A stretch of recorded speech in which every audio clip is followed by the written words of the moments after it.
আজ সোমবার। এই দোয়াটি যদি আপনারা 7 বার পড়েন, আল্লাহ তাআলা আপনাকে এত ধন সম্পদ, এত টাকা পয়সা দান করবেন যা রাখার জন্য ঘরের জায়গা খুঁজে পাবেন না। আল্লাহর কসম করে বলছি প্রিয় ভাই, আজকের এই আমলটি বহুবার পরীক্ষিত। এই আমল করে ব্যর্থ হয়েছে এমন একটি লোক আপনি খুঁজে পাবেন না। আপনি যদি এই দোয়াটি 7 বার পড়েন, আপনার ঘরে কখনোই অভাব অনটন থাকবে না, অভাব অনটন আসবে না, দারিদ্রতা আপনাকে কখনোই গ্রাস করবে না। আপনি দিন দিন ধনী হয়ে যাবেন, সম্পদশালী হয়ে যাবেন এবং আপনার মনে যত কঠিন আশাই থাকুক না কেন তার সাথে সাথে পূর্ণ হয়ে যাবে এবং আপনি আল্লাহ তাআলার কাছে যা চাইবেন তাই পাবেন। আমলটি বহুবার পরীক্ষিত। আপনারা যদি আমল দ্বারা ফলাফল পেতে চান তাহলে ভিডিওটি টেনে দেখবেন না। কোনো পয়েন্ট মিস হয়ে গেলে আপনাদের দোয়া কাজে আসবে না, কারণ নিয়ম মিস হলে আর কাজ হবে না। তাই বলছি, না টেনে সম্পূর্ণ ভিডিও দেখার অনুরোধ রইল। আর যারা এখনও এই চ্যানেলটি সাবস্ক্রাইব করেননি, দয়া করে চ্যানেলটি সাবস্ক্রাইব করে পাশে থাকবেন। আপনি যদি চান যে আল্লাহ রাব্বুল আলামিন আপনার ধন সম্পদ দিন দিন বাড়িয়ে দিক এবং আপনি যদি অভাব অনটনে থেকে থাকেন, যে অভাবের কারণে আপনি কোনোভাবেই শান্তিতে চলতে পারছেন না, জীবনে সুখ আহ্লাদ খুঁজে পাচ্ছেন না, তাহলে আজকের এই আমলটি আপনারা নীরবে রাত্রে আমলটি করবেন। আল্লাহ রাব্বুল আলামিন আপনার জীবনের যত অভাব অনটন আছে সব কিছু দূর করে দেবেন এবং আপনি আল্লাহ তাআলার কাছে যা চাইবেন আল্লাহ রাব্বুল আলামিন আপনাকে তাই দান করবেন। আল্লাহ রাব্বুল আলামিন পবিত্র কুরআনে বলেন, তোমরা আমার কাছে দোয়া করো, আমি তোমাদের দোয়া কবুল করব।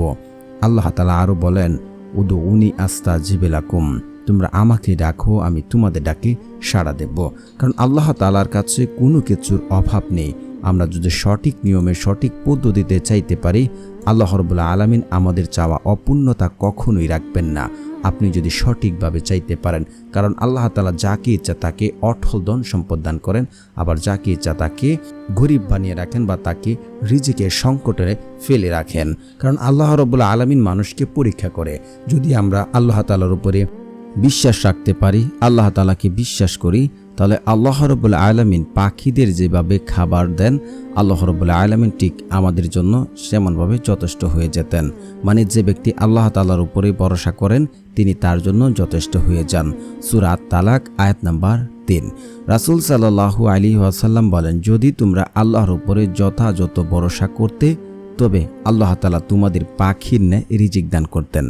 পাখি সকালে ক্ষুধার্ত অবস্থায় বাসা থেকে বের হয়ে যায় এবং সন্ধ্যায় উধার ভর্তি করে ফিরে আসে। মুসনাদে আহমদ অধ্যায় নাম্বার 1 হাদিস নাম্বার 30, তিরমিজি শরীফের হাদিস নাম্বার 2344। যারা আল্লাহ রাব্বুল আলামিনকে বিশ্বাস করতে চান, আল্লাহ তাআলা কি তাহলে আমাদেরকে এভাবেই রিজিক দান করবেন? আল্লাহ তাআলা কি আমাদের এভাবেই ধন সম্পদ দান করবেন? তাদেরকে বলতে চাই, যারা বিশ্বাস করে না, আল্লাহ তাআলা বলেন, আল্লাহ আরও বলেন, এমন কে আছে যে তোমাদের রিজিক দান করবে যদি তিনি তার রিজিক বন্ধ করে দেন? সূরা মুলক আয়াত নাম্বার 21। সুতরাং আমাদের বুঝতে হবে রিজিক দানের মালিক একমাত্র আল্লাহ রাব্বুল আলামিন।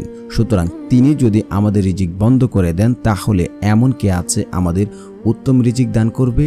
আল্লাহ রাব্বুল আলামিন সর্বশক্তিমান ও সর্বোত্তম রিজিক দাতা। তো আরেকটা কথা আপনাদের বলতে চাই যে আল্লাহ রাব্বুল আলামিন কিন্তু আমাদের রিজিক দেন, অন্য কেউ দিতে পারে না। আর যদি ভাই আপনার জীবনে আল্লাহ রাব্বুল আলামিন কোটি টাকা লিখে রাখে যে আপনার জীবনে আপনি 100 কোটি টাকা, 10 কোটি টাকা, 20 কোটি টাকা কামাই করবেন, সে টাকা কামাই না করা পর্যন্ত আপনি মরবেন না। কারণ রিজিক হ্রাস হলো আল্লাহর বা বন্দার জন্য পরীক্ষা। সেজন্য আল্লাহ বলেন, অবশ্যই আমি তোমাদের পরীক্ষা করব, যখন কখনো ভয়ভীতি, কখনো আহার দিয়ে, কখনো তোমাদের জানমাল ও ফলাদি ক্ষতি বা সন্তানহানির মাধ্যমে। এমন পরিস্থিতিতে তুমি সুসংবাদ দাও ধৈর্যশীলদের।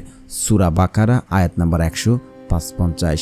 নবী করিম সাল্লাল্লাহু আলাইহি ওয়াসাল্লাম ইরশাদ করেন, হে মানুষ, তোমরা আল্লাহকে ভয় করো, ধন সম্পদ সংগ্রহণের উত্তম পন্থা অবলম্বন করো, কেননা কেউ তার রিজিক পরিপূর্ণ না করে মৃত্যুবরণ করবে না, যদিও তা অর্জন করতে বিলম্ব হোক না কেন। সুনান ইবনে মাজাহ এই হাদিসটি রয়েছে। তো আমরা যদি আল্লাহ তাআলার উপরে ভরসা করি, আল্লাহ তাআলার কাছে ক্ষমা চাই, আল্লাহ রাব্বুল আলামিন আমাদের ধন সম্পদ বাড়িয়ে দেবেন, এটা আল্লাহ তাআলাই আমাদেরকে বলেছেন। তো আমাদেরকে ভালো করে চাইতে হবে, সঠিক নিয়মে চাইলে আল্লাহ তাআলা আমাদের চাওয়া অপূর্ণতা রাখবেন না। আল্লাহ রাব্বুল আলামিনের কাছে নিয়ম মেনে আপনি জীবনে যতগুলো দোয়া করেছেন সবগুলো দোয়াই আল্লাহ তাআলা কবুল করে নিয়েছেন। কারণ হচ্ছে আপনার সত্র ঠিক থাকলে আল্লাহ তাআলা সব দোয়া কবুল করবেন। আল্লাহ রাব্বুল আলামিন তার বান্দার দোয়া তিনভাবে কবুল করে থাকেন। এক হচ্ছে আপনি যা চাচ্ছেন, টাকা পয়সা, ধন দৌলত, স্ত্রী সন্তান, নেককার সন্তান, এভরিথিং যা চাচ্ছেন আল্লাহ রাব্বুল আলামিন হুবহু আপনাকে তা দান করে দেন। নয়তোবা আপনি যা চাচ্ছেন তার জন্য তা দিচ্ছেন না, কিন্তু আপনি বড় কোনো বিপদে পড়তেন, আপনার বড় কোনো অসুস্থতা হতো, আপনার স্ত্রীর, আপনার সন্তানের, সেই বিপদ আপদ দেখে আল্লাহ রাব্বুল আলামিন এই দোয়ার মাধ্যমে উদ্ধার করে রাখেন। কারণ হচ্ছে আপনাদেরকে তিরমিজি শরীফের একটা হাদিস বলে রাখি, 2139 নম্বর হাদিস, বান্দার তকদির, ভাগ্য পরিবর্তন করতে পারে কেবল দোয়ার মাধ্যমে। অন্য কোনো পদ্ধতি, অন্য কোনো ওয়ে নেই যে বান্দার ভাগ্য পরিবর্তন করতে পারে।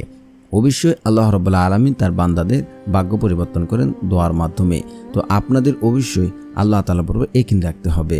তৃতীয়ত হচ্ছে যেভাবে আল্লাহ রাব্বুল আলামিন দোয়া কবুল করে থাকেন তা হচ্ছে আল্লাহ রাব্বুল আলামিনের কাছে যা চাচ্ছেন সরাসরি দিল, কিন্তু আপনার বিপদ আপদ দূর হলো না, সরাসরিও পেলেন না, কিন্তু সেটা মনে রাখতে হবে সেটা আল্লাহ রাব্বুল আলামিন আখিরাতের জন্য রেখে দিয়েছেন। সে কঠিন সময়ে আপনার জন্য সেটা কাজে আসবে। তারপরে হচ্ছে যদি এগুলো আপনার তিনভাবে কবুল করবে, যদি শর্ত ঠিক থাকে। শর্ত কি? শর্ত হচ্ছে যে ব্যক্তি হারাম খাবার খায় তার দোয়া আল্লাহ রাব্বুল আলামিন কবুল করেন না। কারণ আল্লাহ রাব্বুল আলামিন পবিত্র, তিনি পবিত্রতা পছন্দ করেন। হারাম দ্বারা গঠিত শরীর জান্নাতে প্রবেশ করে না। অবশ্যই আপনারা হালাল খাওয়ার চেষ্টা করবেন।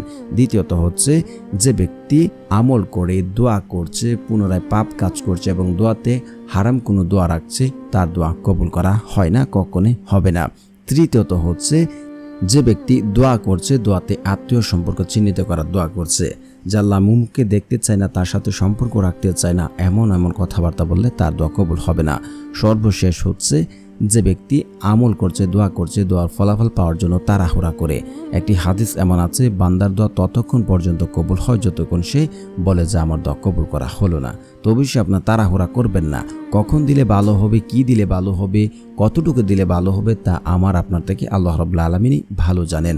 এখন কথা হচ্ছে এগুলো করব না, তাহলে আজকের এই আমলটি কিভাবে করব? আমলটি যেহেতু আজ সোমবার, আপনার দিন বা রাত্রে সবচেয়ে ভালো হয় আপনারা আজকের এই আমলটি রাত্রে তাহাজ্জুদের নামাজ পড়ে আমল করবেন।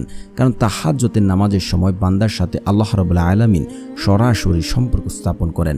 ওই সময় বান্দা যা দোয়া করে আল্লাহ তাআলা তা কবুল করে নেন এবং আল্লাহ রাব্বুল আলামিন নিম্ন আকাশে নেমে এসে ডাকতে থাকে কার কি লাগবে, তখন আল্লাহ তাআলার কাছে আমলটি করবেন। প্রথমে আপনারা উজু করবেন। উজু করে আপনারা 2 রাকাত, 4 রাকাত, যার যত রাকাত ভালো লাগে নফল নামাজ পড়ে নেবেন। পড়ে আপনার মনকে স্থির করবেন যে আমার দোয়া আল্লাহ শুনছে, আমি যা বলছি আল্লাহ শুনছেন, আমার দোয়া কবুল হবে। আপনি যদি নিজে শিওর হতে পারেন, কনফার্ম হতে পারেন আপনার দোয়া কবুল হবে, আল্লাহর কসম করে বলছি ভাই আপনার দোয়া কবুল হবে ইনশাআল্লাহ। কারণ একটি হাদিস এমন আছে, বান্দা আল্লাহর প্রতি যেমন ধারণা রাখেন আল্লাহ ঠিক তার সাথে তেমন আচরণ করে থাকেন। অবশ্যই আপনারা একহীন এবং বিশ্বাস কায়েম মনোবাক্যে চোখের পানি ফেলে কান্নাকাটি করে আল্লাহ রাব্বুল আলামিনের কাছে দোয়া করবেন। কারণ আপনি যখন চোখের পানি ফেলে কান্নাকাটি করে আল্লাহ তাআলার কাছে চাইবেন, আল্লাহ রাব্বুল আলামিন আপনার 2 চোখের পানি জমিনে পড়ার আগে আপনার দোয়া কবুল করে নেবেন ইনশাআল্লাহ। অবশ্যই আপনারা একই এবং বিশ্বাস কায়েম মনোবাক্যে অন্তঃস্থল থেকে ইখলাসের সাথে আমলটি করবেন। আমলটির দ্বারা দ্রুত ফলাফল পাওয়ার জন্য, দ্রুত দোয়া কবুল হওয়ার জন্য, অভাব অনটন দূর হওয়ার জন্য আপনারা ইস্তেগফার পড়বেন।